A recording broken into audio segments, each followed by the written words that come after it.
cadre de la préservation des acquis comme voulu par les présidents de la République, 2024 pour l'inspection générale de finances sera une année de renforcement de la lutte contre la corruption et les antivaleurs dans la gestion publique. Pour ce faire, ce service de contrôle supérieur a lancé 222 points de contrôle dans l'ensemble du territoire national.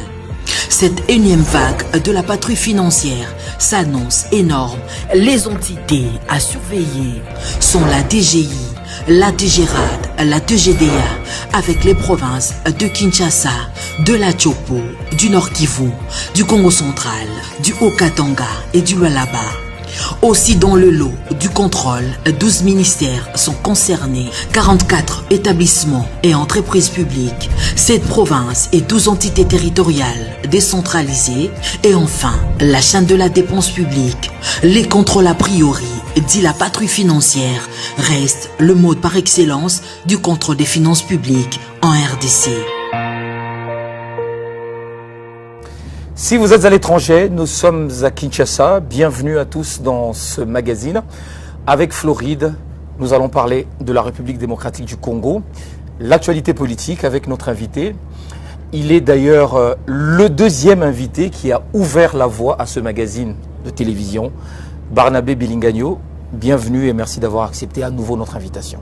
Merci beaucoup de m'avoir fait confiance. D'accord. Alors Barnabé, vous êtes président d'un parti politique qui s'appelle le Rassemblement de leaders congolais pour le changement, qui est un parti politique dans la plateforme FCC, c'est cela. Mais vous vous réclamez également kabiliste jusqu'à aujourd'hui. Ouais. Et vous n'en avez pas peur. Non. Malgré les menaces du CESAC et tout, vous n'en avez pas peur. Bon, vous savez, il y a des gens qui sont des lumumbistes sans avoir vu Lumumba. Il y a des Bouddhas, des bouddhistes qui n'ont jamais vu Bouddha. Vous avez des gens qui croient à Dalai Lama sans l'avoir vu. Nous sommes derrière la philosophie ou l'idéologie de ces grands hommes politiques, non seulement pour les uns, pour les avoir côtoyés, comme moi. Moi, j'ai été avec Mouzé. Je suis parmi les rares qui ont rencontré les 4 leaders de l'AFDEL. Bouguera, Massassou, Kissassou et Mzé Laurent Désiré Kabila. J'ai évolué sous Joseph Kabila Kabange. Je ne suis pas du PPRD, parce que je n'ai pas de carte de membre du PPRD. Mais être kabiliste, ça veut dire quoi? Ça veut dire croire seulement à 3 choses. Ne jamais travailler pour votre type digestif. C'est-à-dire, il ne faut pas être égocentrique et manger pour toi-même. Ne jamais trahir le Congo. Ça veut dire, nous devons rester à la limite de notre 9022 km de périmètre. Ça, c'est Mouzé qui l'avait dit. Ça, c'est Mouzé. Et quatrièmement, savoir se prendre en charge. Ça veut dire quoi? Mouzé voulait initier des entrepreneurs. Comme toi, Floride, tu as fait tes premiers pas dans des médias chez d'autres personnes. Lorsque tu as des barbes blanches, ce n'est pas normal que tu sois encore payé comme journaliste dans une chaîne RTNC, Télé 50, non. Tu es une grande figure aujourd'hui, tu peux être entrepreneur et tu as tes entreprises comme Z, ainsi de suite. Et tu peux nourrir ta famille sans pour autant être salarié quelque part. Alors Mouzé a dit, ça ne sert à rien d'envier. Au cas où un petit jardin derrière la maison, tu peux vendre des cacahuètes devant toi. Notre sol est tellement riche, faisons le champ. Et ses enfants nous ont démontré. Joseph Kabila n'a pas de biens à l'étranger. Il a exploité seulement les sols ici. Il nous a appris que tu peux être fermier au Congo. D'autres kabilistes comme Matata Mpogno ont aussi appris que ça ne sert à rien d'investir à l'étranger. Tu peux faire les écoles, tu peux faire les hôpitaux, tu peux exploiter. D'ailleurs, à un moment, on a entendu parler que Joseph Kabila avait des biens immobiliers construits ailleurs, en Tanzanie, quelque chose comme ça.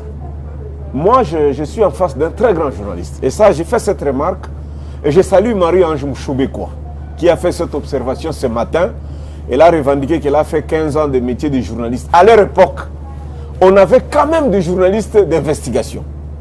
Moi, je suis parmi ceux-là qui ont encouragé et facilité les journalistes qui avaient fait des reportages quand on était au RCD à Goma, je leur avais dit, vous pouvez aller voir là où Joseph est né. Il y avait un caméraman, il est mort malheureusement, il était à Raga. Et ils ont fait les reportages, ils sont allés jusqu'à Ewabora et voir là où Joseph est né.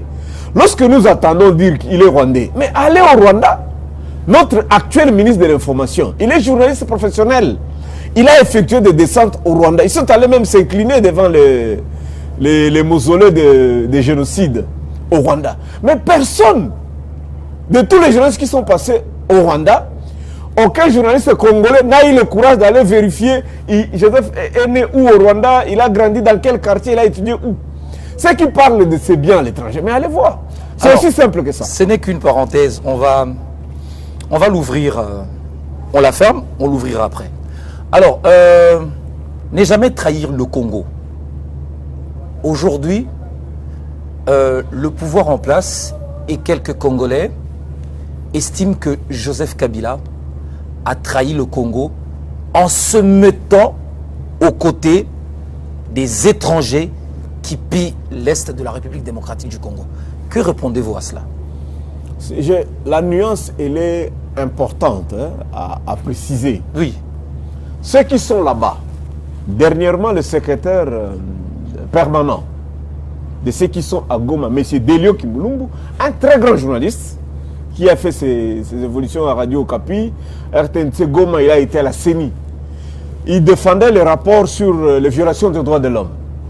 Delio nous a dit que leur lutte est constitutionnelle et c'est conforme à l'article 64 de notre constitution et applique notre constitution. La lutte armée.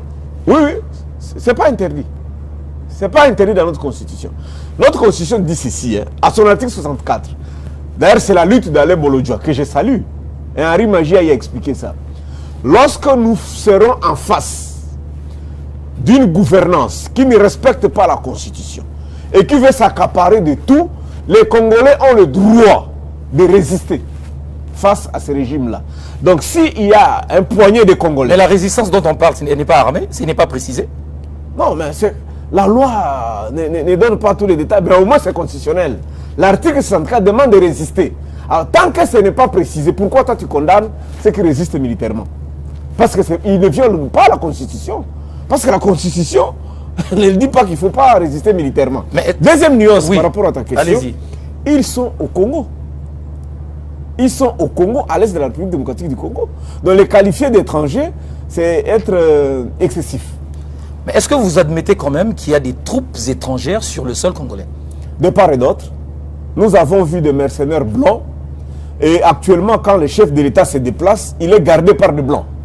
Donc il y a des troupes étrangères de part et d'autre. Est-ce que l'on peut dire que la République démocratique du Congo est aujourd'hui agressée par le Rwanda? Qui a déjà proclamé ça? Ce n'est jamais discuté au Parlement, ce sont des commentaires déjà. Nous ne sommes pas en guerre. Le chef de l'État n'a jamais signé l'ordonnance déclarant notre pays en guerre.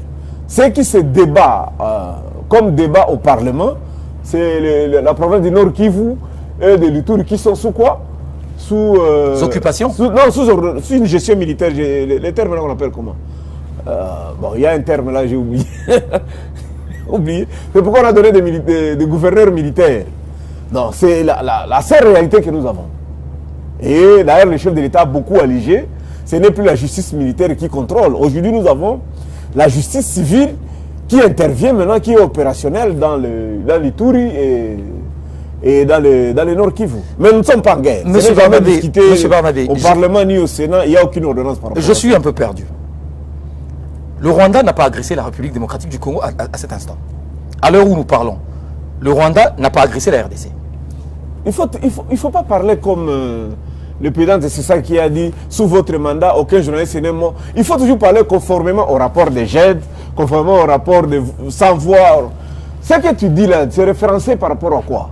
Ce que tu dis c'est par rapport à quoi? À l'ordonnance? Parce qu'il y a des experts des Nations Unies qui affirment que le Rwanda agresse la RDC. Tu sais, moi j'ai lu et j'ai beaucoup discuté avec les experts des Nations Unies. Je te rappelle que la plupart des reporters sont dans des chambres d'hôtel et ils signent un communiqué qu'il est à l'URO. Et pourtant, il est dans sa chambre d'hôtel. La plupart des gens qui viennent sont souvent monnayés. Tous ces rapports-là, qui peut en faire confiance aujourd'hui? Je donne un cas. Pourquoi Kapiamba ne publie plus? Et pourtant, sous Kabila, il publiait chaque 48 heures. Mais où est-ce qu'il est parti aujourd'hui? Donc, non, moi je suis républicain, je suis légaliste.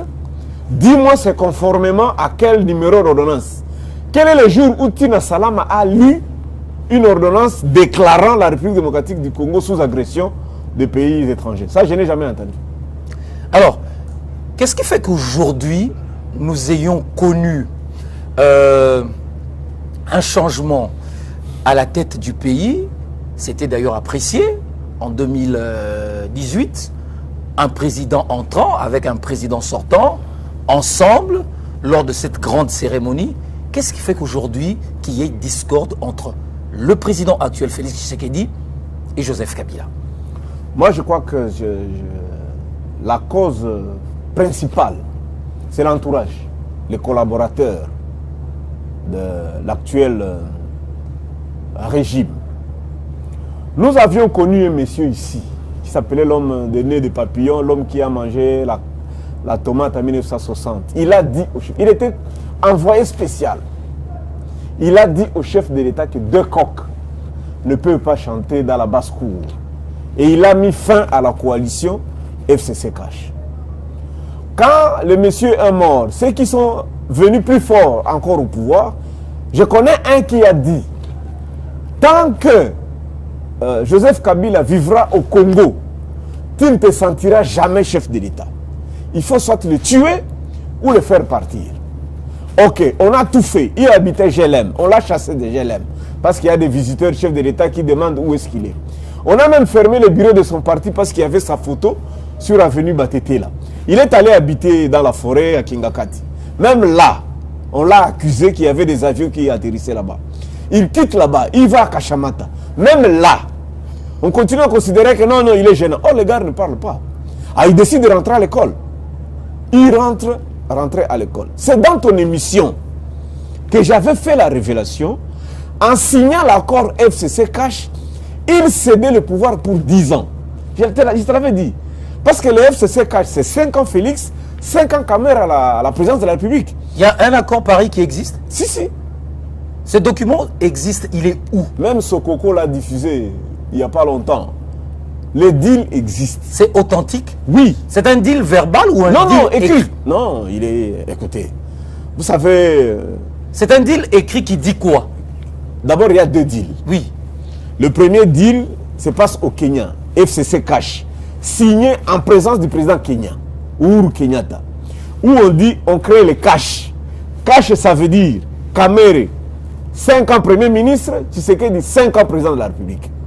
Deuxième mandat, Kamere, président de la République 5 ans, Tshisekedi 5 ans Premier ministre. Ça n'a pas été respecté.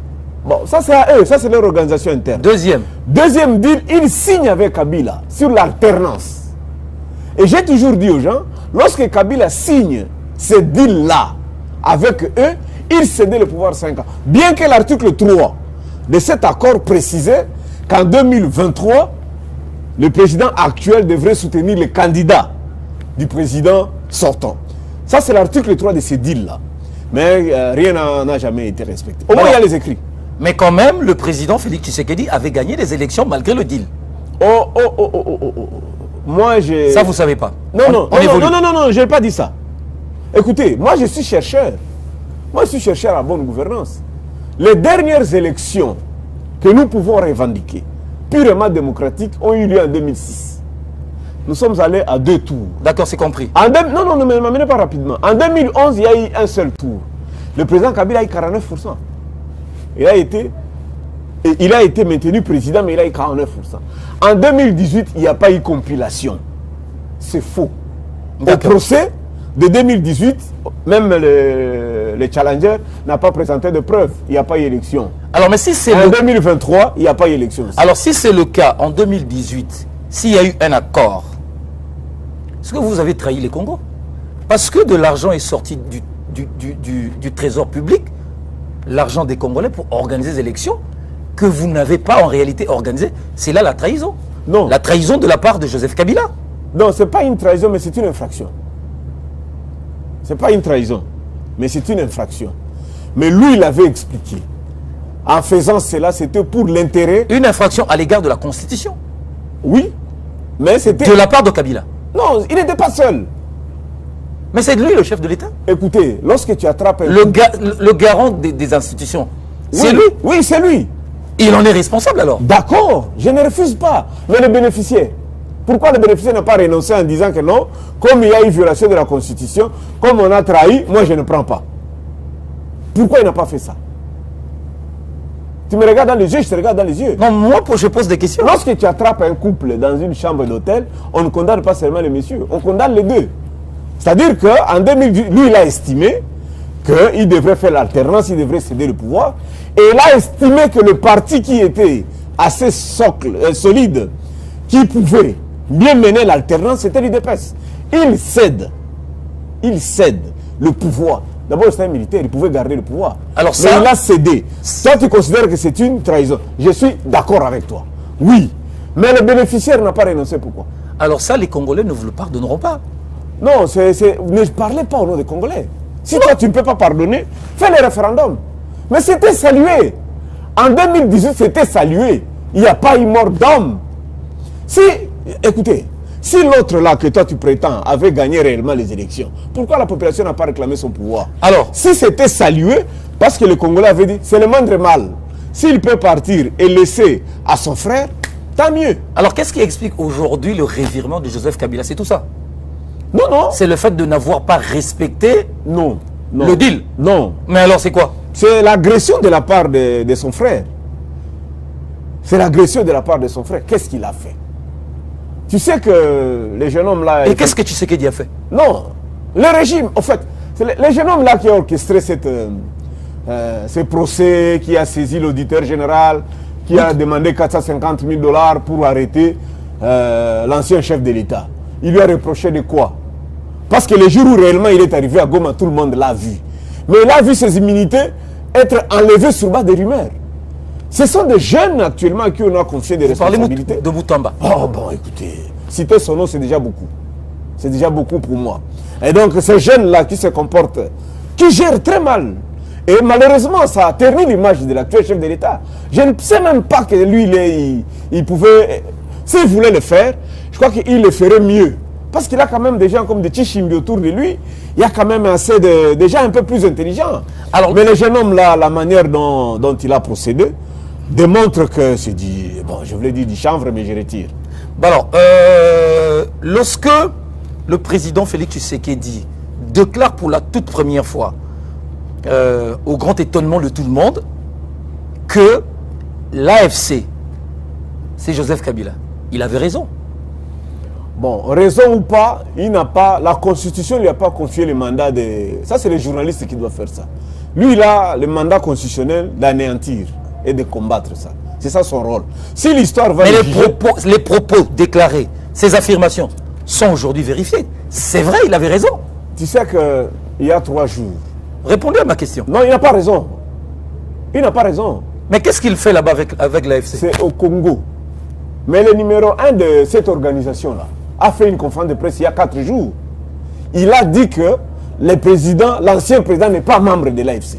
La déclaration existe. Tu trouveras un document où il a signé. Mais je t'ai dit que le numéro 1 de l'AFC il y a 4 jours... Mais il consulte les gens, la population, en tant que qui? Bon, toi tu crois qu'il les consulte comme un ancien pasteur? Les gens viennent le saluer. Les gens viennent le voir. Il a un statut. C'est un ancien président de la République. C'est un ancien commandant suprême. Mais nous sommes dans une république, monsieur. Est-ce que tu te rends compte que cette république, elle est toujours république? Et que constitutionnellement, on ne peut pas interdire à un Congolais de consulter. Quelle est la loi? Quel est l'article qui interdit à un ancien président de consulter? Et s'il consulte pour la paix? Parce qu'il le fait pour la paix. Bon, mais malheureusement, l'autre jeune homme là a interdit qu'on ne fasse pas de commenter ce qui se passe là-bas. Ceux qui quittent après cette consultation, est-ce qu'ils vous ont déjà dit qu'on leur a ordonné d'aller faire la guerre? Il dit à tout le monde, c'est notre pays, sauvons l'enfant. Est-ce qu'on ne peut pas... Qui est demandeur de dialogue? C'est lui. Alors, M. Barnabé, dites-moi, de quelle manière on peut faire la paix entre Félix Tshisekedi et Kabila? En respectant la Constitution. C'est-à-dire, c'est pas clair. Non, non, attention. Comment on peut faire la paix maintenant? pour que finalement le Congo redevienne un et que tous les territoires appartiennent à une même nation? Kabila est prêt pour le dialogue. Il a estimé que nous sommes revenus, si tu fais l'état des lieux, nous sommes revenus à la situation de l'an 2000, quand lui venait au pouvoir. Et il a compris que nous étions tous les enfants du même pays. Ils se sont retrouvés autour d'une table. Il est allé voir Ketumi Massire, qui était un sage président botswanais. Il nous a mis tous autour d'une table. C'est ça sa demande. Alors, autour du président actuel, nous constatons qu'il y a des gens qui ne sont pas favorables à cette démarche-là. Parce que peut-être ils perdront leur fonction. Et malheureusement, ils sont en train de distraire le président de la République, qui lui reste que quelques 36 mois ou 40 mois. Dialogue pour quoi? Pour aboutir à quoi? Pour aboutir à être autour d'une table. Et partageons équitablement le butin de la République. Ouais. Mais c'est pas normal, c'est une réponse qui étonne. Non, tu sais. Vous appelez ça butin? Mais comment? Comment toi tu peux tolérer que les uns volent les millions et les autres marchent à pied? Tu sais, ce pays, je te rappelle un petit rappel historique. Sous la Deuxième République, il n'y avait que 40 familles qui bouffaient l'argent de la République. 40. Malheureusement, leurs enfants étaient éduqués par des gardes du corps et des nounous. Ils font preuve de la mauvaise éducation. Si je vous comprends bien, ce dont vous cherchez aujourd'hui, la raison de cette guerre-là, pour qu'elle se taise, vous voulez qu'on se partage le pouvoir, c'est ça? Il faut respecter 3 articles de notre Constitution. Le premier. Article 3 de notre Constitution demande l'autonomie des provinces. Mais les provinces aujourd'hui sont autonomes. Tu te rends compte de ce que tu es en train de dire, Floride? Mais les provinces sont autonomes, non? Non, il ne faut pas dire ça. Deuxièmement, c'est-à-dire actuellement nous sommes un État unitariste. L'autonomie, ce que vous cachez derrière l'autonomie, c'est visiblement la balkanisation. Non, écoutez. Ou le fédéralisme. Le fédéralisme n'est pas une faute. D'ailleurs, si tu prends la définition, prends le dictionnaire, oui. Regarde la définition du fédéralisme et prends l'article 3 de notre Constitution, il n'y a pas de différence. Tu sais que la Suisse, elle est plus petite que le Congo central, mais elle est fédérale. Mais pourquoi vous n'avez pas du fédéralisme? Mais pour ça, il faut réviser la Constitution, non? Non. Je t'ai dit tout simplement. Mais c'est ça que Félix Tshisekedi voulait faire. Non. Vous avez refusé. Écoutez-moi très bien. Appliquez d'abord l'article 3 de notre Constitution. Et je te dis que la définition de l'article 3 est conforme à la définition du fédéralisme. Mais pourquoi vous avez peur du fédéralisme? Deuxième article, article 171, qui nous demande de séparer totalement le budget national et le budget de la province. Ici, toutes les recettes viennent à Kinshasa. Toutes les recettes viennent à Kinshasa. L'article 175 demande qu'on garde 40% à la province. Est-ce que les 40% sont restés à la province? Non. Notre Constitution... Donc tout le problème est là. Mais c'est ça le problème. Et c'est pourquoi il faut tuer les gens là-bas. Non, mais... Parce qu'on tue à Goma. Mais l'armée congolaise tue. Quand même. Floride, toi tu crois qu'au front, il n'y a que les uns qui tuent, l'autre ne tire pas? Tout ce meurtre-là, c'est l'armée... Vous voulez dire que c'est l'armée congolaise? Mais vous pensez qu'elle ne tire pas? Il n'y a pas de Rwandais là-bas. Je te dis ceci, hein. Vous pensez qu'elle ne tire pas? Il n'y a pas de Rwandais? La guerre n'est pas bonne. Oui. La guerre, c'est pas une... Moi, je ne fais pas l'apologie de la guerre. Moi, je suis né le 10 décembre, je suis un homme de la paix. Mais je te dis que quand on parle de la guerre, il y a des belligérances, des deux camps tirent. Tu ne peux pas compter les cadavres à Goma après une guerre ou Bukavu pour savoir les balles de FRDC étaient en jaune et les balles de Ouazalène étaient en bleu et les balles de M23 étaient en couleur bleue, en couleur noire ou quelque chose comme ça. Quand il y a la guerre, toutes les parties tirent. Donc c'est une très mauvaise chose de croire que quand à Goma il n'y a pas de blessés de guerre, donc quand la partie gouvernementale ne tire pas là-bas, c'est pas une bonne façon de voir les choses. C'est pas une bonne chose. Alors, est-ce que Joseph Kabila a des leçons à donner à Félix Tshisekedi en matière de gouvernance quand on regarde les 18 années passées? Ce régime n'aime pas qu'on parle beaucoup du président. Mais le fait qu'il a déjà été un ancien président pendant 18 ans, il connaît le problème de 7 ans de règne, de 8 ans de règne, de 10 ans de règne, de 15 ans de règne. Mais ce n'est pas ça ma réponse, ce n'est pas ça ma question. Moi je préfère... Non, est-ce qu'il a une leçon? Oui, il peut donner la leçon parce qu'il a une expérience plus que lui. Je préfère me limiter là-bas. Non, mais parce que dans son discours, par exemple, il a parlé d'une justice instrumentalisée. C'est comme si à l'époque de Joseph Kabila, il n'y avait pas une justice instrumentalisée. D'abord, c'était pareil. Non, un instant. Il ne faut pas parler comme un garçon de la rue. C'est lui qui a créé la justice. La justice que nous avons ici, c'est Joseph Kabila. Mais il n'était pas instrumentalisé. Non. Ah bon? Non. À l'époque de Joseph... Non, donnez-moi les cas, parlons fait. C'est Kabila qui a estimé que les dossiers administratifs doivent être traités au Conseil d'État. C'est lui. C'est lui qui a estimé qu'il faut avoir la cassation, il faut avoir la Cour constitutionnelle. C'est lui qui a donné le pouvoir. Lui, il a voulu que le procureur près de la Cour constitutionnelle arrête le chef de l'État. Et il a estimé que le procureur près de cassation peut arrêter tout le monde, y compris le ministre de la Justice. C'est lui. Donc vous ne pouvez pas lui reprocher d'avoir mis les mécanismes. À l'autre, on a demandé seulement d'appliquer. Il a trouvé toute une république. Et j'ai dit aux gens que le travail le plus facile au Congo, il n'y en a que deux. Être président de la République démocratique au Congo, c'est le travail le plus facile. Pas tu suis seulement la Constitution. Le Premier ministre, tu regardes seulement le budget national. C'est tout, qu'est-ce que tu as fait? Tu ne peux pas dire que il en est responsable parce que lui qui a mis ça en place. Alors, donc, si je comprends bien, Joseph Kabila s'inscrit dans une dynamique de paix et de cohésion nationale. Il a dit chez Mbeki, s'il prenait les armes, et je salue Bolodia a bien expliqué ça, s'il était dans la rébellion, ça pouvait aller vite. Parce que quand il a fait la rébellion, ça n'a fait que 7 mois. Donc aujourd'hui, l'action de Joseph Kabila, ce ne sont pas les armes. Non, il cherche la paix. Il sait. Alors, mais pourquoi vous condamnez alors Fayoulou, qui a aussi, lui, dans la même logique, entamé un rapprochement avec Félix Tshisekedi, dans la même dynamique de paix, la recherche de la paix? Je vous ai suivi. Je n'ai pas condamné. C'est quoi la nuance? Je n'ai pas condamné la démarche de Fayoulou. C'est quoi la nuance? J'ai tout simplement dit qu'il était le dernier à monter dans le bateau de l'Union sacrée et que son apport est nul. Mais pourquoi vous dites ça? Il sera comme l'autre Dieu MLC qui est à côté du président. Les rapports sont nuls. Pourquoi vous dites ça de Fayoulou? Non, je l'ai dit. Je suis en train de te dire que son apport est faible. Pourquoi? Il n'apporte ni député, il n'apporte ni popularité, il n'apporte ni recrutement de militaires. Il est allé seulement chercher l'argent. C'est-à-dire que quand chaque fois qu'il sera avec le président actuel, vous n'avez pas des preuves. Il n'apportera rien. Vous n'avez pas des preuves. Non, j'ai dit, il cherchera quel argent? Il cherche. J'ai dit au futur. De toi et moi, qu'est-ce qu'il a apporté au chef de l'État? Oui, qu'est-ce qu'il peut apporter au chef de l'État? Concrètement. Le camp de la patrie, les idées. Non, il a toujours dit ça. Ça, c'est un slogan à lui. Ça, c'est un slogan à lui qui est d'ailleurs creux. Qui est creux. Ce garçon-là ne représente rien, en fait. Martin Fayoulou ne représente rien. Mais en 2018, il était coude à coude. Avec qui? Je t'ai dit qu'il n'y avait pas élection. Moi, écoutez, les 62%, écoutez-moi, allez poser la question au Qu'est-ce que les gens sont allés faire devant les bureaux de vote? Les gens sont allés faire le mascarade parce que la CENI n'a pas organisé les élections en 2018. Les 62% dont on parle a été proclamé dans les laboratoires de M. Pierre Lumbi. Je connais le secrétaire qui a conçu ça. Mais avant de consulter, soi-disant, d'après ce que les gens disent, avant de consulter Félix Tshisekedi, c'était lui que vous aviez consulté avant? Écoutez-moi, moi je n'étais pas là. Ben alors, si vous n'étiez pas là, pourquoi vous le dites pour Tshisekedi? Non, je te dis que tu vois ce garçon-là, il est brutal, hein? Lequel? Dont tu parles, Madibos. S'il avait réellement gagné en 2018, il prendrait le pouvoir par la force. Il est convaincu lui-même qu'il n'avait pas gagné. Non, mais il a fait une lutte pendant des mois. D'abord, Shadari a visité plus de circonscriptions plus que lui. Et Shadari avait eu beaucoup de points plus que lui. Mais le président sortant a estimé qu'il fallait faire l'alternance. Ça, c'est la réalité historique et fait. Shadari a visité plus de circonscriptions plus que lui en 2018 et il a eu plus de voix que lui. Ça, je peux te le démontrer. Mais dans son approche, il a fauté à quel niveau? Fayoulou.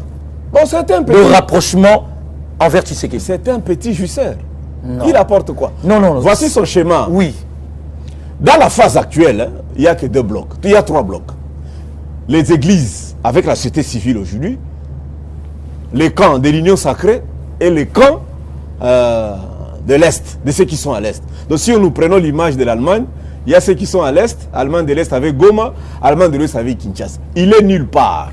Alors, il a estimé que si nous allons au dialogue, lui comme il est opposant non armé, il sera dilué. Et qui est l'opposant armé? Mais les Wazalènes sont les armés, les M23 sont armés. Vous contredisez. Non, vous vouliez faire allusion à Joseph Kabila. Non. Vous êtes rattrapé par vos propres paroles. Vous donnez parce que le dialogue, là, Nanga ne viendra pas. Même si Kabila venait, si Nanga ne vient pas, il y a quoi? Donc Kabila et Nanga, c'est une même personne? Non. Mais sois logique. Non, mais je vais à votre logique. Je t'ai dit tout simplement qu'il y a les gens qui sont à Goma et les gens qui sont à Kinshasa. Est-ce que Madidi peut aller à Goma? Le dialogue, il faudrait que l'aéroport de Goma réouvre et que les gens de Kinshasa partent à Goma et ceux qui sont à Goma viennent à Kinshasa. C'est ça l'objectif du dialogue. Parce que ça ne changera rien sur le mandat. Il ne reste que 3 ans. Le mandat va continuer, ça va se terminer normalement. Mais nous considérons que le président de la République a des projets pour les Congolais qui sont à l'Est. Maintenant, avec la situation actuelle, il ne peut pas poser des actes. Même lui ne peut pas aller à Goma. Alors, il faut permettre au chef de l'État d'aller à Goma. En allant maintenant rencontrer le chef de l'État, lui, il facilite quoi au chef de l'État pour aller à Goma? Tu vois que le cas de la patrie, c'est pour son ventre, lui, Epeng, Devos et les autres. Mais ce n'est jamais pour les Congolais. Mais au mois de mai récent ici, ils ont signé, comment on appelle ça, ça un document, une déclaration commune ça a eu quel impact? Où il y avait Sesanga, mais il y avait Kabila aussi. Ça a eu quel impact? Parce que 3 mois après, lui, il a encore violé ça. Il a quitté les autres pour aller chez Fachi. Quand il signait là, il signait contre Fachi, non? C'était un camp de la patrie contre Fachi. 2 mois, 3 mois après, il a encore traversé. Ah, donc vous condamnez Fayoulou du fait qu'il est parti là-bas en solo? Il a toujours changé. Il a rejoint Moïse à un moment, il a rejoint Kabila à un moment. Je te dis que si ce n'est pas le goût du lucre, je ne sais pas il est motivé par quoi. Mais si c'était le cas, il aurait quand même accepté les offres du président Félix depuis longtemps. Il serait peut-être aujourd'hui... Il n'a jamais refusé les offres. La preuve, il monte en Djili. Est-ce que moi je peux passer en Djili? Toi, tu sais que moi, chaque fois que j'arrive en Djili, on m'interdit de voyager. Mais pourquoi lui voyage et le Pengue prennent le passeport, ils voyagent, ils rentrent. Ils peuvent circuler librement. Pourquoi à eux on n'a jamais interdit de passer à la télé?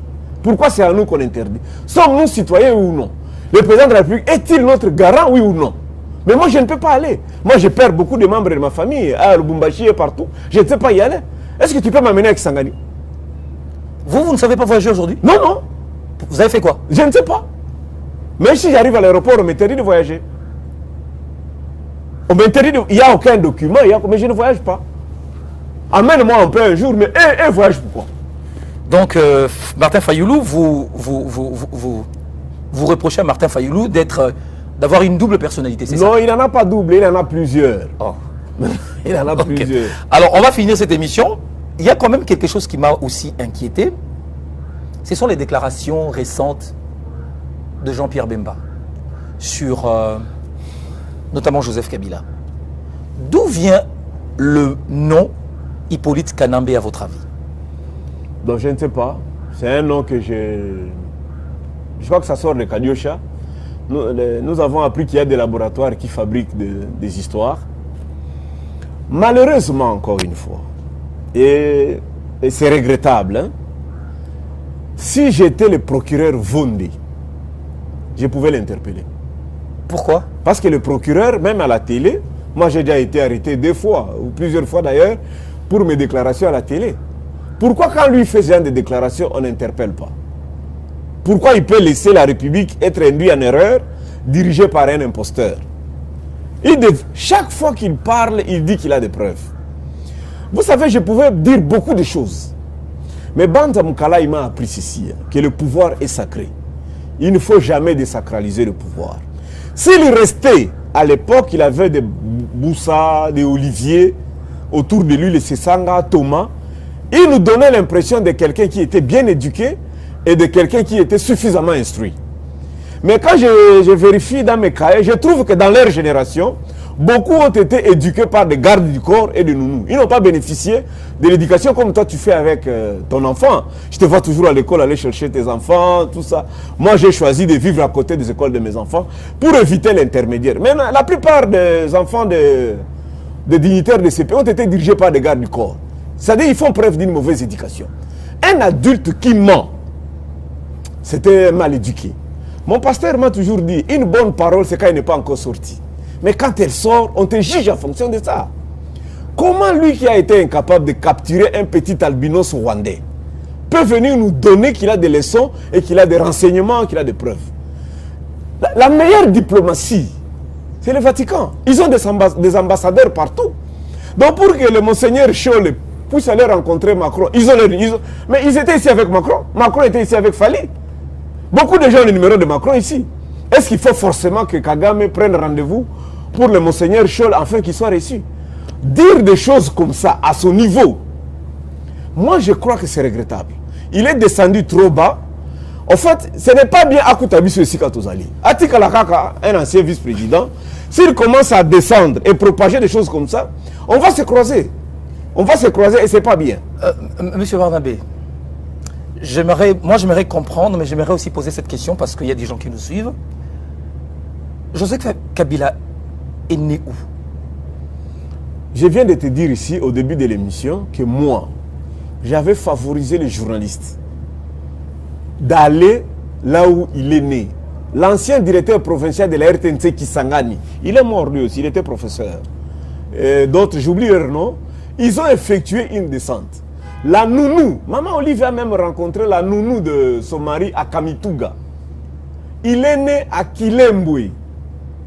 Vous savez, la naissance des gens, on ne peut pas tromper ça. On ne peut pas...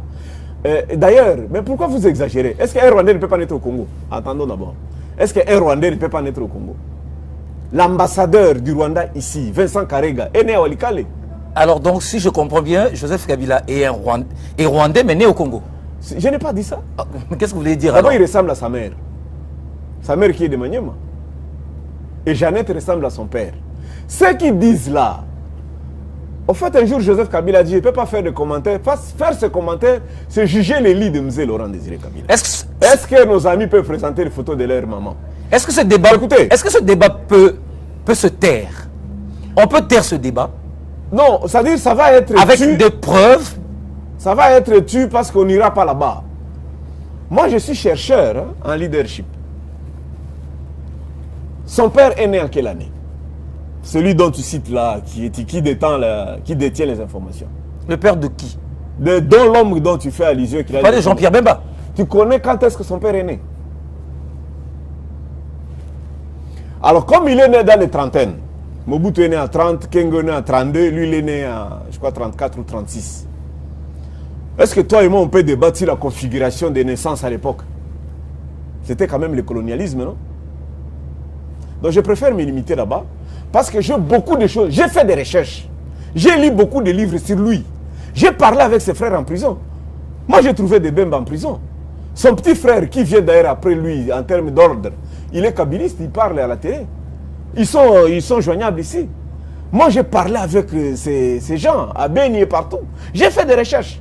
Moi, je ne suis pas comme les gens. Vous avez fait des recherches qui donnent quoi sur la personne de Jean-Pierre Bemba? C'est-à-dire que si je commence à te donner les rapports, les conclusions de mes recherches, j'ai fait la prison.